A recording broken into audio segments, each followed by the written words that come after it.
लालू यादव जब हमने चारा कांड छापा तो उसके बाद वो सत्ता में कुछ आए महीने ही हुए थे, लेकिन उसके बाद जब पता चला और उनके लोगों ने आग लगा दी थी।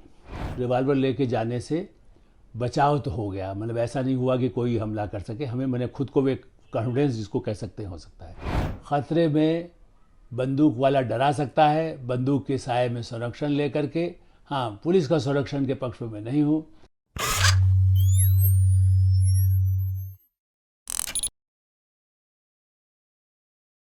नमस्कार, मैं हूं आलोक मेहता। एडिटर्स आई में आपका स्वागत है। बंदूक के साए में पत्रकारिता। आजकल जर्नलिज्म को लेकर बड़ी चर्चा है। मीडिया, गोदी मीडिया या मीडिया को थ्रेट, मीडिया को धमकियां, इस तरह के कई विवाद सामने आते हैं। लेकिन ऐसा नहीं है कि ये पहली बार है। हमेशा कहीं न कहीं इस तरह के दबाव आते रहे।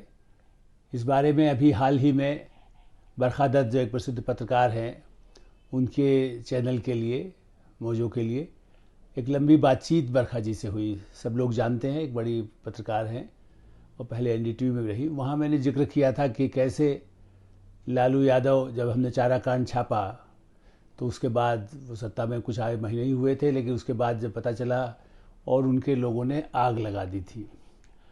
और उस पर कई बार लोगों ने मुझसे सवाल किया कि क्या, किस तरह से, कैसे बिहार में काम किया। तो ये सच है कि बिहार में केवल वो तो अखबार में जो हुआ वो कहानी अलग है, लेकिन हाँ, ये सही है कि कई बार इस तरह की धमकियाँ मिलती हैं। बाद में एक और हमारे सहयोगी जो अंग्रेजी टाइम्स ऑफ इंडिया में संपादक थे, उनकी कार पर भी, उस पर उन पर गोलियाँ भी चली। तो एक तो ये है कि गोली चलाने वाले वो लोग, दूसरी तरफ ऐसा भी है कि पत्रकारों को संरक्षण भी मिला। एक अच्छे पत्रकार थे दिल्ली में, और उस समय जब राजीव गांधी की सरकार थी तो विजय दत्त करके उनको बाकायदा एक प्रोटेक्शन भी उन्हें बाकायदा मिल गया था। अरुण शौरी जी को भी मिल गया था। लेकिन मैं उससे भी हट करके बात करूँ, सरकार से प्रश्न लेना, सरकार से संरक्षण लेना, ये तो ठीक है, आपको धमकी मिली। जैसा हमें भी कहा गया था कि बिहार में यदि आपको धमकियां मिल रही हैं, चाहे किसी माफिया से, चाहे वो कांग्रेस का आदमी हो, चाहे वो इनका हो या और किसी संगठन का हो, लालू का हो, तो आप पुलिस प्रोटेक्शन ले लीजिए। तो हमने कहा भाई, पुलिस प्रोटेक्शन तो लेना बेकार है, तो खतरा तो मोल लेना ही चाहिए, क्योंकि वरना पुलिस वाले का क्या भरोसा है। यदि सत्ता के बारे में कुछ छपा तो वही हमें मार सकता है, वही कुछ तो कुछ नुकसान पहुंचा सकता है।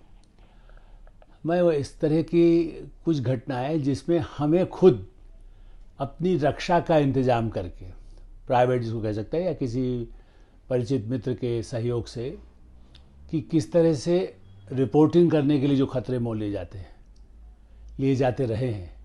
अब शायद ये तो वैसे कहा जाता है कि अब तो पुलिस प्रोटेक्शन हो या हमारे ऊपर आ गया, हमला हो गया, इस तरह की घटनाएं आती हैं। लेकिन मेरे कुछ अपने अनुभव के बारे में मैं साझा करना चाहता हूँ। और विवाद इसीलिए आया कि भाई, आप पर हमला होता है तो आप सुरक्षा के लिए क्या करते हैं। और दो बड़े दिलचस्प उदाहरण हैं जो बड़ा ही चर्चित भी, मेरी जो अपनी पत्रकारिता की यात्रा है उसमें चर्चित भी रहे, बड़े विवाद भी उस पर हुए। और दोनों कांग्रेस के बड़े शीर्ष नेता रहे, और दोनों ही मेरे ही मध्य प्रदेश के शीर्ष नेता थे। एक थे यज्ञदत्त शर्मा, जो विधानसभा के अध्यक्ष थे उस समय। ये बात है 82 की।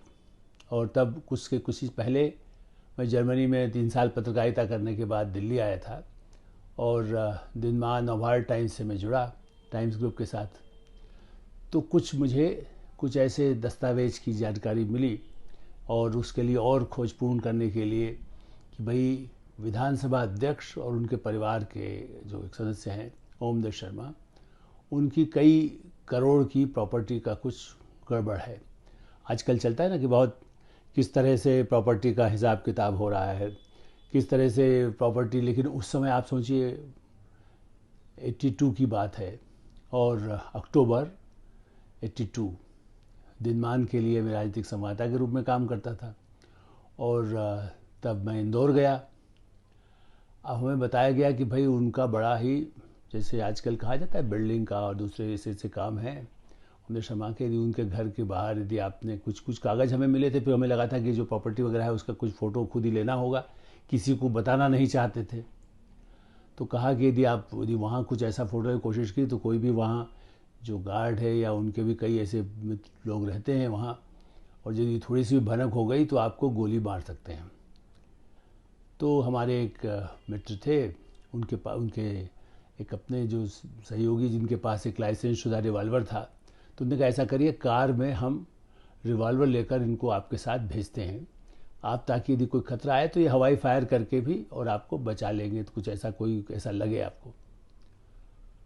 तो इंदौर में मैं जिसको कह सकते हैं गोपनीय यात्रा ही है, किसी को नहीं खबर की, सरकार को नहीं, सरकार तो उन्हीं कांग्रेस की ही सरकार थी। कुछ दस्तावेज मुझे मिल गए थे, कागज़, और चूँकि प्रॉपर्टी के मामला था कुछ वहाँ मिले। ये निश्चित रूप से कि ये कांग्रेस के अंतर्कलह का भी मामला था, ऐसा नहीं है। मुख्यमंत्री अर्जुन सिंह थे और जगदीश शर्मा विधानसभा के अध्यक्ष, जो खुद भी मुख्यमंत्री पद के दावेदार है। उनकी कहानी अलग थी कि वो कभी किसी दल में दूसरे दल में थे, फिर इस दल में आए, फिर कांग्रेस में आए, फिर कांग्रेस में वापस आ गए। तो उस तरह के नेता कुछ तो विवादास्पद थे, लेकिन उनको एक सौदे में जिसको कह सकते हैं कि विधानसभा का अध्यक्ष पद मिल गया था। तो वो हमारे साथ रिवाल्वर वाले गए, बड़ा ऐसे समय में जिससे कि कोई ज़्यादा वहाँ चहल पहल ना हो, बड़े प्रोमिनेंट जगह पर प्रॉपर्टीज़ थी वो। वहाँ मैंने खुद अपने ही छोटा जो मेरे पास कैमरा था उससे, चूँकि हम किसी फोटोग्राफर को भी भनक मिले और पता नहीं कैसे वो क्या करेगा, सावधानी कर सकता है, सो मैंने खुद ही फैसला किया कि मैं खुद ही फ़ोटो भी खींचूँगा, और दस्तावेज पूरे जहाँ जहाँ से मिल सकते थे मैंने 2-4 दिन लगाए, सब दस्तावेज इकट्ठे किए और आकर के दिल्ली में अपनी पत्रिका में, दिनमान में, एक विस्तार से पूरी रिपोर्ट उन फ़ोटो के साथ छापी। सामान्यतः वैसे भी जो ऐसे संवैधानिक पदों पर होते हैं उनके पास विरोधाधिकार का अधिकार होता है, लोकसभा के अध्यक्ष हो या विधानसभा के अध्यक्ष हो, उनके पास सज़ा का भी अधिकार होता है, विशेषाधिकार हनन। आजकल तो नहीं दी जाती, लेकिन पहले इस तरह के मामले आए हैं, यदि कोई जज भी ऐसा कुछ कहे और उन पर विशेषाधिकार का मामला बन जाए तो उसके लिए भी कुछ कार्रवाई का प्रावधान रहता है विधानसभा और लोकसभा के अध्यक्ष का। तो इतनी रिस्क जिसको कह सकते हैं कि जो लेना, लेकिन चूंकि हमारे पास दस्तावेज थे, दस्तावेज के साथ और फ़ोटो के साथ पूरा विवरण, और इसको कह सकते हैं कि प्रोफेशनली जो उनके दावे थे कि ये प्रॉपर्टी 14 करोड़ की नहीं, इतने करोड़ की, तो वो अलग बात है, लेकिन हमने उसको पूरा विस्तार से प्रकाशित कर दिया। हंगामा मध्य प्रदेश में नहीं, देश में भी हुआ, चूँकि सत्तारूढ़ कांग्रेस पार्टी, और ऐसा नहीं कि मैं कवर करता था उसके पहले भी, भारत से पहले जाने से पहले भी और रहने के बाद भी। उस समय आप देखिए कि उस समय इंदिरा गांधी सत्ता में थी, राजीव गांधी भी सक्रिय हो गए थे, तो मैं राजीव गांधी से भी मेरी मुलाकातें उस समय हुई, लेकिन कांग्रेस के लोगों से या दूसरे जो भारतीय जनता पार्टी के नेता, सोशलिस्ट नेता, उन सब लोगों से भी मेरी मुलाकात होती थी। समाजवादी कहिए, जनता पार्टी टूट चुकी थी तो उसके नेता, तो कई लोगों से बातचीत भी होती रही। अब उसके बाद विधानसभा, मैंने ये ठीक है कि उस रिवाल्वर लेके जाने से बचाव तो हो गया, मतलब ऐसा नहीं हुआ कि कोई हमला कर सके, मैंने खुद को भी एक कॉन्फिडेंस जिसको कह सकते हैं हो सकता है। तो रिवाल्वर के साये में एक रिपोर्टिंग करी, उसका अनुभव हुआ। उसके बाद ये सही है कि वो जगदीश शर्मा चूँकि प्रभावशाली थे, विशेषाधिकार हनन का मामला उन्होंने विधानसभा में करवाया। विशेषाधिकार समिति ने बाकायदा दिनमान के संपादक उस समय दयालाल नंदन थे, मेरे खिलाफ, और प्रकाशक रमेश चंद्रा जो एग्जीक्यूटिव डायरेक्टर थे, उन सब के खिलाफ बाकायदा विशेषाधिकार हनन ने प्रस्ताव भी पास किया। ये ठीक है कि उसकी कई सुनवाई हुई, और हम पक्ष में कहा गया कि हमारा तो पूर्वाग्रह नहीं था, जो एक तथ्य हैं वो रखे गए हैं, लेकिन फिर भी उसने हमें एक तरह से विशेषाधिकार समिति ने दोषी करार दिया। ठीक है कि जेल भेजने का उसमें प्रावधान नहीं किया गया, हमने उसमें भी विशेषाधिकार हनन का जो था, हम हमेशा विश्वास करते हैं कि जो उनका पक्ष है उसके बाद भी कुछ कहते हैं तो उसको प्रकाशित कर दिया जाए।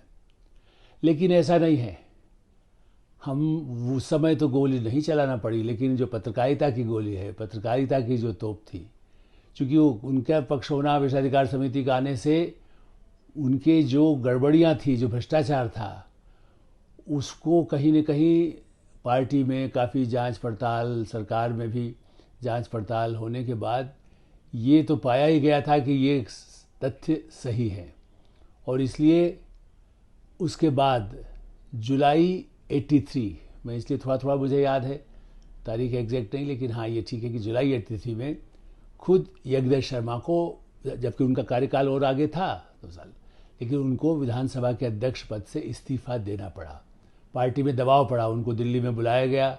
जी.के. मोपनार जो पार्टी के बहुत ही प्रमुख महासचिव थे, उन्होंने बुला करके उनसे कहा कि और कोई चारा नहीं है, अंदर इतना हंगामा आपके खिलाफ और इतने सारे आरोप हैं कि आपको रहने से हमें बहुत ही मुश्किल है। पार्टी को वैसे देखा जाए तो अध्यक्ष बनने के बाद तो कह सकता है मैं तो पार्टी का नहीं, अनुशासन से मुझे मतलब है, लेकिन प्राथमिक संस्था तो उनकी थी ही, और पार्टी वहाँ भी बहुमत में होने के बाद उनको वैसे हटा सकती थी, तो वो और भी ज़्यादा एम्ब्रेसिंग होता है। तो उनको इस्तीफा दिलाया गया। अब ये सब कहने को ये हुआ कि कहीं ऐसा तो नहीं अर्जुन सिंह इसके रहे हों पीछे, लेकिन ऐसा नहीं था, चूँकि हमने उनको भी कोई इसकी सूचना नहीं थी, न भनक दी गई थी।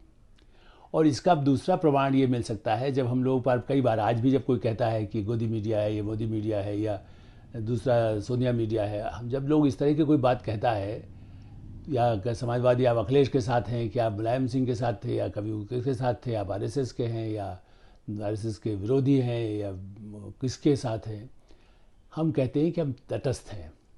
और इसका दूसरा प्रमाण मैं फिर से एक बार रिवाल्वर लेकर जाने वाली बात कह सकता हूँ। खुद नहीं रिवाल्वर, मेरे पास तो रिवाल्वर नहीं था और आज भी है। हमेशा इस बारे में ये है कि आत्मविश्वास ज़रूर होता था, और ये होता था कि ठीक है, कुछ तो अपना ईमानदारी से काम करने का फल होगा तो करना चाहिए। फिर 2-3 वर्ष के बाद आप सोचिए कि उसके बाद हमें ऐसे दस्तावेज मिले, जिस समय अर्जुन सिंह तो राज्यपाल हो गए थे पंजाब में, लेकिन उनका 13वां महल, 13वां कोठी भोपाल के पास एक 10 एकड़ ज़मीन में, 10 एकड़, आप सोचिए। एक समय था जब हमने उनको देखा था कि उनके पास बहुत कम आमदनी होती थी, उन्होंने जो कुछ डिक्लेयर करके देते थे अपने विधानसभा में, और उसमें बहुत कम उनकी आमदनी थी, या उसके बाद भी, लेकिन भव्य महल जब निर्माण कार्य हो रहा था वहाँ पर 10 एकड़ में एक भव्य कोठी तो वो कहते हैं, लेकिन उसको हम 13वां महल की तरह से ही उस समय जाना जाता था। तो हमें पता चला कि भाई ये तो बड़ा ही कुछ इसमें ऐसा है कि ये संपत्ति, इस पर आरोप तो यही है कि एक भ्रष्टाचार से या गड़बड़ियों से बने गए हैं। तो मैं खुद गया उसके, अब उसमें तो आप ये है कि थोड़ा सा तो डिटेल मिला कि भाई 10 एकड़ का है, भोपाल के नगर निगम इधर उधर जहाँ से मिल सकता है कि कितना वो एरिया है। तो पता चला कि भाई ये 2 मंजिला मकान बन रहा है, 9000 स्क्वायर फीट में पूरी इमारत बनने वाली है, 2 मंजिला होगी और भव्य है। उसके लिए दूर दूर से टाइल्स लाए जा रहे हैं। यहाँ तक बताया गया कि जो सरकारी विमान होता है उससे भी टाइल्स लाई गई। अब उसका तो खैर हमारे पास प्रमाण नहीं था, चूँकि तो जो इस गवर्नर या ऐसे बड़े नेता होते हैं उनके साथ क्या सामान आया नहीं आया इसका कोई प्रमाण उपलब्ध नहीं होता, चूँकि उसको दर्ज ही नहीं किया जाता, या कोई यात्रा को कुछ और सरकारी इसमें दिखाई दी जाती है। बहरहाल हमें तो उससे मतलब था कि ये कहल कितना है। तो फिर से भोपाल में एक और मित्र से हमने कहा कि भाई वहाँ बड़ा गार्ड वो रहता था, और हमें बताया गया कि वहाँ तो बड़ा सुरक्षा का घेरा है, आप अंदर, मैं तो जाना चाहता था कि अंदर जा करके जब तक अंदाज न लगे कि किस तरह से क्या निर्माण है तब तक कैसे होगा। तो उन्होंने कहा आप गड़बड़ यदि हो गया तब तो वो वहाँ पर आपकी पिटाई हो सकती है, आपको मारा जा सकता है। तो फिर हमने भी वही फार्मूला अपनाया कि ऐसा कुछ दिखाई दे कि कुछ हमें पकड़ करके रोका जा रहा है, या कुछ मार पीट की जा रही है, या कोई बंदूकी चलाने की कोशिश करने वाला है, तो हवाई फायर कर देना। फिर एक व्यक्ति को साथ बिठाया रिवाल्वर लिए हुए, और बड़ा सुनसान, आज तो 13वां महल वाला एरिया काफ़ी समृद्ध हो गया है। इतने आप अंदाज लगाइए कि लगभग 40 वर्ष होने को आए। तो ऐसी स्थिति में उस समय तो इतनी कोई ज़्यादा वहाँ था ही नहीं चहल पहल। तो एक बड़ा, लेकिन चूँकि बड़ा भारी वो पीछे डैम और आगे बहुत सुंदर एक महल बन रहा था जिसमें टाइल्स वगैरह सब आए थे। अब हमने बाहर जो गार्ड था उससे हमने कहा कि मैं बड़ा टाई वाई लगा कर गया, और ऐसा दिखाने के लिए गाड़ी तो दूर खड़ी करना पड़ती थी, चूँकि वो मकान इस तरह का था कि आप सड़क से बहुत दूर तक पैदल जाना पड़ता है उस समय। तब तक चूँकि बहुत ज़्यादा ऐसे गेट वेट कम बने थे, लेकिन वो काम जारी था। तो जो हमारे रिवाल्वरधारी हैं वो वहीं कार के पास रहे, कभी अंदर बैठे कभी बाहर, और हम निकल कर गए। तो मैंने ये कहा कि भाई मैं तो स्विट्ज़रलैंड से आया हूँ, और उनके बेटे, वैसे उनका नाम अजय सिंह है, लेकिन मैंने कहा कि राहुल, उनको वैसे घर में राहुल बुलाया जाता था। हमने कहा राहुल जी ने कहा है कि इसको देखना है, बताओ इसकी डिज़ाइन आर्किटेक्ट ने कैसा क्या काम चल रहा है, इसलिए मैं देखना है। अब थोड़ा सा इसको कहिए कि भगवान कृष्ण ने जो कहा था ना कि अश्वत्थामा हते तो कुछ झूठ कुछ सच, चूँकि आप यदि ये कहें कि मैं पत्रकार हूँ यहाँ आकर कह रहा हूँ, तब तो वो कोई सवाल ही नहीं था घुसने के लिए। लेकिन इसकी पुष्टि के लिए कि अंदर जो टाइल्स वाइल्स आई हैं क्या क्या है और एरिया का कितना है और दिखाई देगा कुछ, तो पूरे अंदर हम चले गए। मैं मतलब गया और अंदर जा कर के पूरा देखा, इधर उधर पूरे चक्कर लगाए, चूँकि कई जगह दरवाजे ही नहीं लगे थे, कुछ नहीं था। तो ऐसी स्थिति में मैंने पूरा घूम करके करीब आधा पौन घंटा 45 मिनट लगाए और उसके बाद वापस आए और फिर अपने पास दस्तावेज थे, अगले दिन हम आ गए। और तब नवभारत टाइम्स में, अच्छा ऐसा नहीं है कि हम अर्जुन सिंह के मैं विरोधी रहा। अर्जुन सिंह जब पीसी सेठी, जब प्रकाशन सेठी मुख्यमंत्री थे, उनके साथ भी शिक्षा मंत्री थे, राज्य मंत्री थे, तब भी उनसे मुलाकात होती थी। मुख्यमंत्री बने तब भी उनसे मुलाकात होती थी। तो उनके प्रति नहीं, लेकिन यदि कहीं गड़बड़ सामने आती है, कई मतलब उनके साथ हम बातचीत होती रही थी। मैंने उनके अच्छे कड़वे दिन भी देखे और उनके सत्ता के भी दिन बाद में भी देखते रहे। बाद में भी कोई कड़वाहट मेरे मन में तो कभी नहीं थी। लेकिन हाँ, और राजेंद्र माथुर जो नवभारत टाइम्स के संपादक थे, उनका भी मध्य प्रदेश के होने के नाते उनका भी अर्जुन सिंह से अच्छा परिचय था। लेकिन उसके बाद भी तथ्यात्मक रिपोर्ट हो, फोटोग्राफ्स हों और उसके प्रामाणिक हमारे पास सबूत हों, तो हमने नवभारत टाइम्स में पहले पेज पर बड़ा भारी जो है उसको उस तरह से छापा। और यही नहीं, उसमें और भी जो उनके संपर्क थे, मोनी बाबा एक जो जिनके आधार पर वो कुछ अपना देखते थे, कुछ भविष्य के बारे में क्या होगा, मकान के बारे में, पूजा पाठ कब होगा, उसकी तैयारी क्या होगी, तो उनका भी संदर्भ उसमें था। वो उज्जैन के मोनी बाबा, उनसे भी मैं मिलता रहा। मुझे उनके प्रति कोई दुराग्रह नहीं था, लेकिन कहानी तो बनी जाती थी। तो बंदूक बने उस रिवाल्वर के साए में वो रिपोर्टिंग की गई और फिर वो उस पर हंगामा हुआ। लेकिन ये सही है कि उस पर कोई अर्जुन सिंह कार्रवाई, कानूनी कार्रवाई नहीं कर सके, चूँकि उसमें कुछ हमने तथ्यात्मक पूरा विवरण लिखा था। खाली ये लिखा था कि हाँ कोठी बन रही, विवाद है। उसको ये सही है कि उसके बाद सोशलिस्ट कल्याण जैन नेता थे, कुछ और भोपाल के लोग, उस कोठी को लेकर के बाद में भी जब सत्ता में वो रहे तो वापस भी मुख्यमंत्री बन गए। लेकिन उनके खिलाफ, उस केरवा महल के खिलाफ वहाँ प्रदर्शन भी होता था कि भाई ये तो कोठी कई करोड़ की बनी है। तो वो उनका दावा ये था कि ये 16-17 लाख बहुत कम हम बने हमें, और फिर मेरा ये थोड़ी है, ये तो हमारे बेटे अब पैसा कमा रहे हैं। अब वो कोई ऐसा थोड़ी है कि वो मेरे ही पैसे से बनी है, हमारे बेटों ने भी इसमें पैसा लगाया। ये एक उन्होंने एक सार्वजनिक पक्ष अपना रखने के लिए रखा था, तो हमें उससे कोई आपत्ति नहीं है। लेकिन हाँ, खतरा हमने मोल लिया था। उसके बाद भी लगता था, चूँकि कई बार ऐसा मौका आया था कि उनके परिवार के सदस्य कुछ भी हमला भी कर सकते हैं, आपको नुकसान पहुंचा सकते हैं। एक दो ऐसी घटनाएं भी हुई थी जिनको लेकर के बहुत विवाद रहे कि भाई किसी को कोई मार दिया गया, कोई गिरा दिया गया। अब वो उन पर कोई पुष्टि नहीं हो सकी, लेकिन आरोप यही था कि उनके थे। और पराकाष्ठा ये है, अब इस संदर्भ आज ये भी कहेंगे कि कुछ समय पहले, हाल के वर्षों में, वही प्रॉपर्टी, अर्जुन सिंह तो नहीं रहे, बाद में सत्ता में रहे, वो एक अलग कहानी है, लेकिन उसी प्रॉपर्टी को लेकर के सरोज सिंह, जो अर्जुन सिंह जी की पत्नी थी, अजय सिंह की माँ, उनको अदालत में जाकर कहना पड़ा कि मेरा बेटा ही मुझे इस घर में नहीं रहने देता।